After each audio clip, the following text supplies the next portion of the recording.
Big ബോസിനകത്ത് live voting result ഇത്തവണ ഷാനവാസാണ് ഒന്നാം സ്ഥാനത്ത് നിൽക്കുന്നത്. 42,212 വോട്ടുണ്ട് ഷാനവാസിന്. തൊട്ടു പിറകെ തന്നെ ലക്ഷ്മിയുണ്ട്. ലക്ഷ്മിക്ക് കിട്ടിയ വോട്ട് 25,975 വോട്ടാണ്. 4-ാം സ്ഥാനത്ത് നിന്നിരുന്ന ലക്ഷ്മിയാണ് ഭയങ്കരമായിട്ട് ഇപ്പോൾ 2-ാം സ്ഥാനത്തോട്ട് മാറിയിരിക്കുന്നത്. കാരണം എന്ന് വെച്ചാൽ ഇപ്പോൾ റിയാസ് വന്നതിന് ശേഷം ലക്ഷ്മിയുടെ വോട്ടിംഗ് നിലവാരം നന്നായിട്ട് കൂടിയിട്ടുണ്ട്. 100 അതിലൊക്കെ മേലിൽ കയറിയിട്ടുണ്ട് ലക്ഷ്മി. 100ക്ക് കിട്ടിയിരിക്കുന്ന വോട്ട് 22,436 വോട്ടാണ്. അതിന് തൊട്ടു പിറകെ തന്നെ ആതിരയുണ്ട്. ആതിരയ്ക്ക് കിട്ടിയിരിക്കുന്ന വോട്ട് 21,303 വോട്ടാണ്. തൊട്ടു പിറകെ സാബുമോനുണ്ട്. സാബുമോന് കിട്ടിയിരിക്കുന്ന വോട്ട് 15,011 വോട്ടാണ്.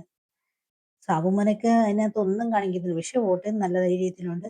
അതിനുശേഷമാണ് ഇപ്പൊ ആര്യന്റെ നില എന്ന് പറയുന്നത്. ആര്യന് കിട്ടിയിരിക്കുന്ന വോട്ട് 13,249 വോട്ടാണ്.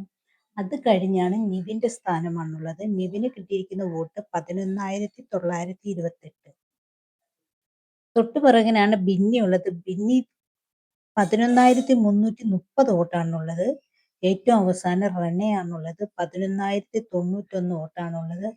അപ്പൊ ഇത്തവണ ഡേഞ്ചർ സോണിൽ നിൽക്കുന്നത് 3 പേരാണെന്ന് പറയാൻ. നിവിനുണ്ട്, ബിന്നിയുണ്ട്, റെനയുണ്ട്. 2 പേരും എവിക്റ്റ് ആകുകയാണെങ്കിൽ ഏറ്റവും പിന്നിൽ നിൽക്കുന്ന ബിന്നിയോ റെനയോ പോകാനുള്ള സാധ്യതയുണ്ട്.